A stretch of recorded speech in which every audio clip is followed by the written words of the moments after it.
राहत इंदौरी साहब सरहद पे तनाव की बात करते थे कि सरहद पे तनाव है क्या, पता करो चुनाव है क्या। इसी तरीके से इन लोगों ने जो माहौल बनाया है, गांव गांव गली गली मोहल्ला में ही एक तरह से सरहद बन गया है। जिस तरीके से घटनाक्रम हुआ है ना, उससे पूरा सवालिया निशान पुलिस प्रशासन, राज्य सरकार की मॉडस ऑपरेंडी उस पर खड़ा होता है। आप प्रोसेशन निकालने गए हैं ना, विसर्जन करने गए हैं, दूसरे के घर के छत पे चढ़ के और वहां से वहां झंडा उतार के फेंकना और वहां भगवा झंडा लहराना, इसकी इजाजत कौन सा कानून दे रहा था? वो झंडा कैसे फहराने चला गया? अगर ये तथ्य सही है तो कैसे वहां चला गया? क्या पुलिस नहीं थी? आपके घर में कोई आदमी ऐसे घुस जाएगा, आप क्या करेंगे? जब देश का प्रधानमंत्री ही सांप्रदायिक नफरत फैलाए तो जाहिर है कि पॉलिटिकल लाभ उन्हीं को होना है। जब योगी जी कह रहे हैं कि बटोगे तो कटोगे, किसको कह रहे हैं? ये चुनाव के समय ही ये सब एक तरह से प्रायोजित है, ये मेरी समझ है। नहीं तो इतनी बड़ा सूबा है उत्तर प्रदेश, इतना बड़ा पुलिस महकमा है, वो कंट्रोल नहीं हो सकता था।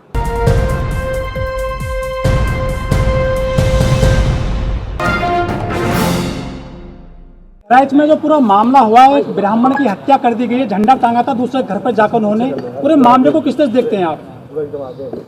देखिए, हत्या हिंसा का समर्थन तो कोई भी सिविल सोसाइटी सभ्य व्यक्ति नहीं करेगा, लेकिन राहत इंदौरी साहब सरहद पे तनाव की बात करते थे कि सरहद पे तनाव है क्या, पता करो चुनाव है क्या। लेकिन इस देश में बीजेपी ने, आरएसएस ने, मुझे लगता है कि हर जगह, जैसे डॉक्टर अंबेडकर ने कहा था कि हर गांव में एक दक्षिण अफ्रीका है, वो दलितों के संदर्भ में कहा था, उसी तरीके से इन लोगों ने जो माहौल बनाया है, गांव गांव गली गली मोहल्ला में ही एक तरह से सरहद बन गया है। और 12 तारीख को मोहन भागवत का जो बयान है उसको आप गंभीरता से देखिए। हिंदू एकता, दलितों के घर जाओ, माइनॉरिटीज़ पे, बांग्लादेश पे बोल रहे हैं कि वहाँ हिंदू खतरे में है। पहले तो भारत में हिंदू खतरे में था, अभी भी इलेक्शन के समय हिंदू खतरे में हो जाता है भारत में, बाकी जगह हिंदू डरे हुए सर, शोभा यात्रा नहीं निकाल पा रहे हैं, हत्या हो जा रहा है। पहले कंप्लीट कर लेने दीजिए। तो जिस तरीके से घटनाक्रम हुआ है ना, उससे पूरा सवालिया निशान पुलिस प्रशासन, राज्य सरकार की मॉडस ऑपरेंडी उस पर खड़ा होता है। हम लोग एक्टिविस्ट हैं, पढ़ाते हैं, बहुत सारे मुद्दों पर आंदोलनरत रहते हैं। आपको पता है कि अगर दिल्ली यूनिवर्सिटी गेट पर एक धरना लगाना हो तो पुलिस परमिशन, और परमिशन के बाद एसएचओ से लेके और सीआईडी से लेके तमाम, आईबी से लेके तमाम ऐसे लोग फ़ोन करके 10 बार पूछेंगे कि भाई कितने लोग आएंगे, कौन वक्ता हैं, जंतर मंतर पे करो तो परमिशन आजकल देने में दिक्कत कर रहा है, परमिशन दे भी देगा तो 50 तरह के सवाल उठते हैं। जब एक छोटा सा, जो कि एकदम ही शांतिपूर्ण तरीके से हम लोग धरना प्रदर्शन करते हैं, उसके लिए इतनी फॉर्मेलिटी है यहाँ पर, और वहाँ पे इतना बड़ा प्रोसेशन निकल रहा था, किस रूट का कहाँ क्या परमिशन मिला, ये शोध का विषय है कि जो प्रोसेशन है किस रूट से जाएगा, सुरक्षा व्यवस्था कैसी रहेगी, कैसा नहीं रहेगा, ये कहाँ लिखा पढ़ी हुई, किससे एक सस्पेंड हुआ अभी सीओ, तो उसका परमिशन किसने दिया कि उसी रूट से प्रोसेशन जाएगा। दूसरा है कि हमने कल एक वीडियो देखा सोशल मीडिया पे, काफ़ी वो वीडियो तैर रहा है, जिस शायद उसी लड़के की हत्या हुई है ना, कि दूसरे के छत पे चढ़ के आप प्रोसेशन निकालने गए हैं ना, विसर्जन करने गए हैं, दूसरे के घर के छत पे चढ़ के और वहां से वहां झंडा उतार के फेंकना और वहां भगवा झंडा लहराना, इसकी इजाजत कौन सा कानून दे रहा था? और पुलिस उस समय कहाँ थी? उस समय यह भी दिख रहा है कि वहां भीड़ है, वहां पे वो अकेला व्यक्ति नहीं है, भीड़ है, और भीड़ जो है उसमें से कई लोग वीडियो ही बना रहे थे, उसी में से किसी ने वीडियो निकाला होगा, वायरल किया होगा। तो इंटेंशन साफ है कि कैसे भड़का। अगर ये आजकल सोशल मीडिया, मोबाइल नहीं होता तो कभी पता भी नहीं लगता कि आखिर किसने कैसे क्या किया। दूसरी बात है कि देश में पिछले 2014 में, मुझे याद है, मुजफ्फरपुर घटना याद होगा आप लोग को, मुजफ्फरनगर घटना, कि आखिर उस सांप्रदायिक माहौल बनाने से फायदा किसको होता है? पहली बात, प्रधानमंत्री नरेंद्र मोदी का भाषण देखिए आप लोकसभा चुनाव के दौरान। सैकड़ों बार मुसलमान मंगलसूत्र तुम्हारा हक खा जाएंगे, मंगलसूत्र ले लेंगे। मुसलमान कितनी बार आया, नफरत वाले भाषण थे। देश का वजीर आजम प्रधानमंत्री ये भाषण कह रहा था। क्या चुनाव आयोग ने, सुप्रीम कोर्ट ने सुओ मोटो कोई एक्शन लिया? किसी ने कोई सवाल उठाए? एक्सेप्ट कि आप लोग और हमारे जैसे कुछ लोग, आम लोग। जब देश का प्रधानमंत्री ही सांप्रदायिक नफरत फैलाए तो जाहिर है कि पॉलिटिकल लाभ उन्हीं को होना है। जब योगी जी कह रहे हैं कि बटोगे तो कटोगे, किसको कह रहे हैं?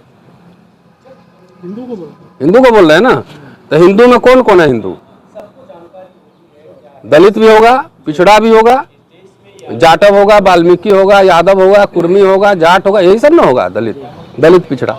भागवत साहब भी कह रहे हैं कि भाई दलितों के यहाँ जाओ, उससे आत्मीयता बढ़ाओ।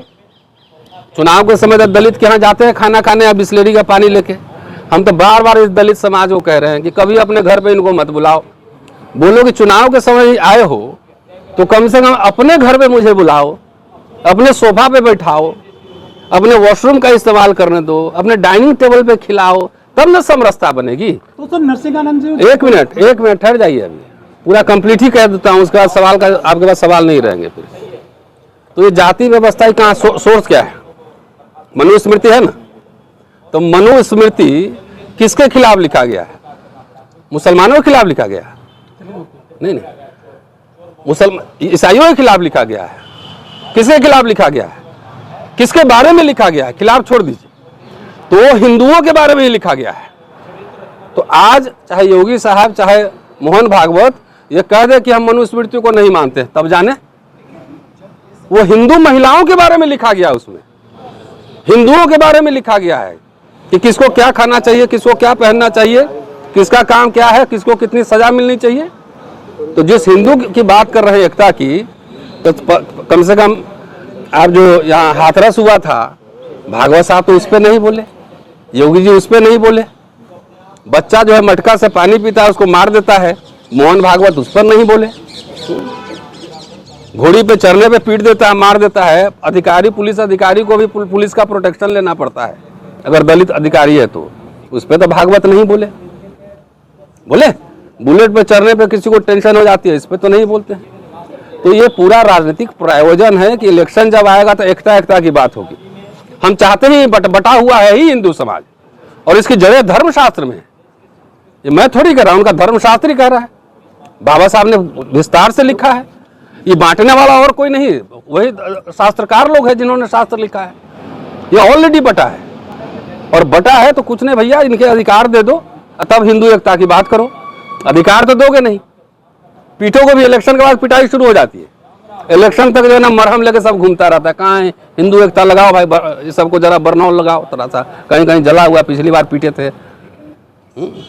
भाई एक बार बताओ, जाके नरेंद्र मोदी साहब पांव धो लिए थे इलाहाबाद में, तो पांव धो लिए थे तो सारे कर्मचारियों को परमानेंट नौकरी हो गई। उसके बाद कोई गटर में अब नहीं मर रहा होगा, सबको परमानेंट हो गई होगी ना। सफाई कर्मी को ही परमानेंट हो गया होगा, संविदा पे नहीं होगा, 8,000 10,000 पे काम नहीं कर रहा होगा।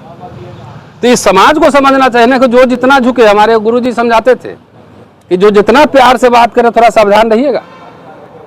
जो जितना झुके, गोल मोल मीठा मीठा बात करे, उससे सावधान रहिएगा। मैं तो ये कह रहा हूँ कि जो बहराइच अभी चुनाव 10/9 पे अभी घोषणा हुई है ना, उपचुनाव, इस चुनाव के समय ही ये सब एक तरह से प्रायोजित है, ये मेरी समझ है। नहीं तो इतनी बड़ा सूबा है उत्तर प्रदेश, इतना बड़ा पुलिस महकमा है, वो कंट्रोल नहीं हो सकता था। यहाँ आप हम लोग एक रैली निकालते हैं, दिल्ली यूनिवर्सिटी में आइए, गेट पे हम लोग 100 लोग बैठे रहते हैं, 300 पुलिस फोर्स रहता है वहाँ।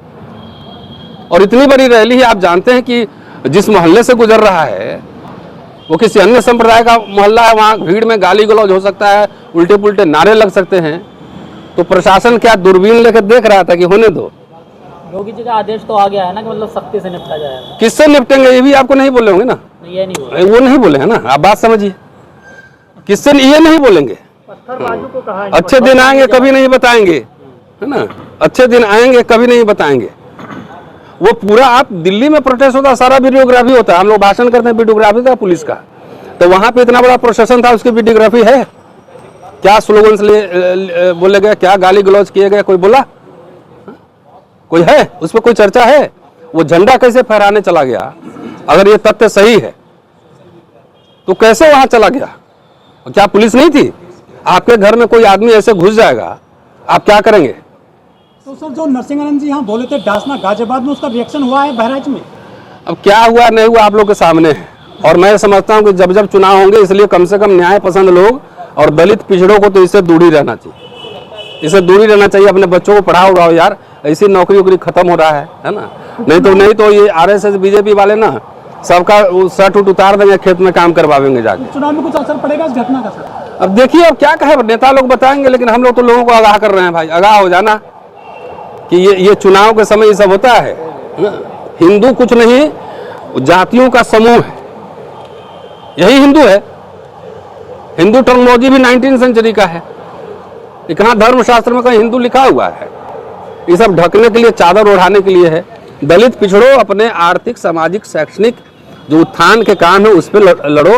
किसी भी बड़े आदमी का बेटा, किसी मंत्री का बेटा, किसी बड़े धनाढ्य का बेटा जो धर्म की रक्षा का दावा ठोक रहे हैं, लोगों कह रहे हैं धर्म की रक्षा करो, उनका बेटा किसी धर्म की रक्षा करने रैली में गया है? पहले ये बता देना मुझे। इतना समझने के लिए काफी है। तभी भी तुम्हारे आंखें नहीं खुल रही है तो तुम्हारा कोई भला नहीं कर सकता है। किसी बड़े आदमी, मंत्री का बेटा, एमपी का बेटा धर्म की रक्षा करने गया है रोड पर? नहीं, वो किसानों पे ट्रैक्टर चलाने, जीप चलाने जरूर पहुंच जाता है। ये पता है ना, ये याद दिलवाऊं फिर, वो जीप चलाने जरूर पहुंच जाएगा। लेकिन धर्म की रक्षा कौन करेगा? धर्म की रक्षा दलित पिछड़े करेंगे। और इनके बेटे ऑक्सफोर्ड कैम्ब्रिज में पढ़ेंगे, मल्टीनेशनल में काम करेंगे। तो इतना भी अगर हमारे लोगों को ये बात नहीं समझ में आ रही है तो इनका कोई भला नहीं कर सकता है। भले अच्छा इंतजाम कर रहा है, सारा प्राइवेटाइज कर दे रहा है, एजुकेशन इतना महंगा हो चुका है कि आप पढ़ नहीं पाएंगे। तो सबको एक मुश्त में, जितने ये सब है सबको बोलेगा खेत में काम करो, जितना बीपी शुगर है सब कुछ दिन में ठीक कर देंगे। सर योगी के राज में डीजे नहीं बजा सकते? योगी के राज में योगी जी से पूछिए ना कि नहीं बजा सकते। सिलेक्टेड लोग बजा सकते हैं, सिलेक्टेड नहीं बजा सकते हैं। एक कहावत है अंग्रेजी में, show me your face I will show you the rules. अपना चेहरा दिखाइए, उसी हिसाब से कानून बताऊंगा। तो उसी तरीके से जात बताओ, नियम बताएंगे, धर्म बताओ, नियम बताएंगे। तो इनसे आप अपेक्षा क्यों कर रहे हैं? आप गोलवलकर जो है वो इनका संविधान है एक तरीके से। आप जाके उसमें पढ़िए ना, मुसलमानों के बारे में क्या लिखा है, ईसाइयों के बारे में क्या लिखा है, कम्युनिस्टों के बारे में क्या लिखा है, दलितों के बारे में। दलितों के बारे में क्या? दलित तो क्या, हिंदू है बेचारा अभी। एक हनुमान अभी बैठे हुए हैं, हनुमान बीच बीच में उछल कूद मचाते हैं। लेकिन वो अगर रिजर्वेशन खत्म हो रहा है तो पासवान लोग का मिलेगा क्या? जो रक्षक बन के घूम रहे हैं, इसीलिए दलित सबको सचेत कर रहे हैं कि रक्षक बन के घूम रहे हो, जब सब खत्म हो जाएगा तो बच्चे तुम्हारे स्कूल भी ना जा पाएंगे। एक सवाल हो रहा है आपसे, कुछ ऐसे गाने आ गए हैं कि राम राम चलाएंगे, मुल्ले काटे जाएंगे, गाने बहुत चल रहा है हर जगह। वो सब पुलिस पे कार्रवाई होनी चाहिए क्या? नहीं, कार्रवाई कौन करेगा? सैया भाई कोतवाल, सैया भाई कोतवाल तो अब काहे का। हम लोग अभी एक जगह गए थे यूपी में, किस जगह पे मुझे नाम ध्यान नहीं आ रहा है ना, शायद सुप्रिया श्रीनेत्र का इलाका है वो जगह का नाम, महाराजगंज से अलग कुछ जगह था, डुमरियागंज, सॉरी। वहां गए थे, वहां भी देख रहे थे, रास्ते पे यही गाना बज रहा था। हम लोग शरीफ की तरह अपना गाड़ी साइड में कर लिए कि इतने बड़े बड़े बहादुर सेनापति यहाँ सड़क पे हैं। बहुत बड़े बड़े सेनापति, घर में खाने का ठीक नहीं होगा।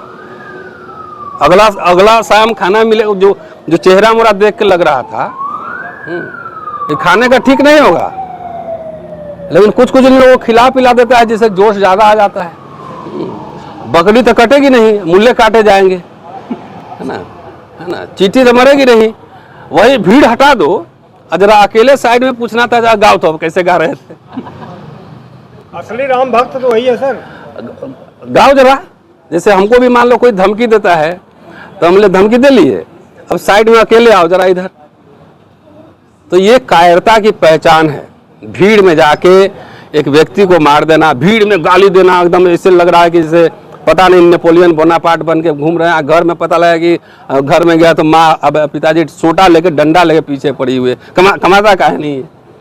तो वो वहाँ भी बज रहा है, लेकिन उसको राजकीय संरक्षण है, कोई पुलिस कुछ नहीं करता है वहाँ पे, हमने देखा है खुद। तो क्या कहिएगा? ये तो हमारे पॉलिटिकल पार्टीज को चाहिए कि इसके खिलाफ लोगों को जागरूक करे, माहौल बनाए, आंदोलन करे। सिर्फ वोट आपको चाहिए, लड़ेगा कौन?